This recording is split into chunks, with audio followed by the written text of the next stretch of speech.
News 16 செய்திகள் உடனுக்குடன்.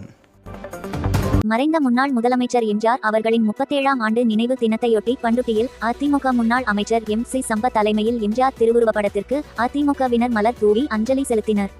மறைந்த முன்னாள் முதலமைச்சர் எம்ஜிஆர் அவர்களின் 37ஆம் ஆண்டு நினைவு தினம் நாடு முழுவதும் அதிமுகவினரால் அனுசரிக்கப்பட்டு வருகிறது. இந்நிலையில் கடலூர் மாவட்டம் பண்ருட்டி அடுத்த திருமலை நகர் பகுதியில் உள்ள அதிமுக முன்னாள் அமைச்சர் வடக்கு மாவட்ட செயலாளர் MC சம்பத் தலைமையில் அவரது அலுவலகத்தில் எம்ஜிஆர் திருவுருவப்படம் அமைக்கப்பட்டு மலர் மாலை அணிவித்து மலர் தூவி அதிமுகவினர் அஞ்சலி செலுத்தினர். அப்போது எம்ஜிஆர் திருவுருவ படத்தை கடவுளாக பாவித்து அதிமுக முன்னாள் அமைச்சர் MC சம்பத் அவர்கள் தேங்காய் உடைத்தும் வத்தி கற்பூர தீபாராதனை காண்பித்து மலர் தூவி அஞ்சலி செலுத்தினார்.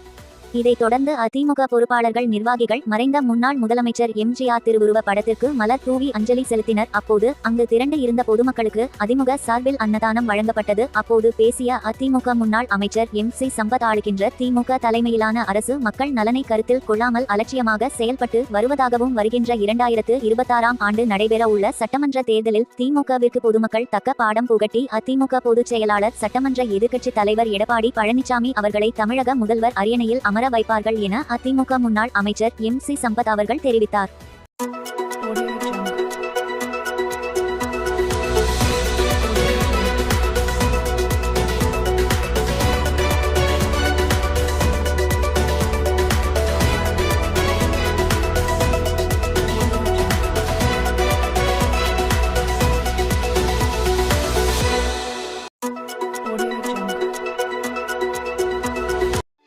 உள்ளூர் செய்திகள் முதல் உலக நிகழ்வுகள் வரை உடனுக்குடன் அறிந்து கொள்ள நியூஸ் 16 சமூக வலைதள பக்கங்களை சப்ஸ்கிரைப் செய்யவும்.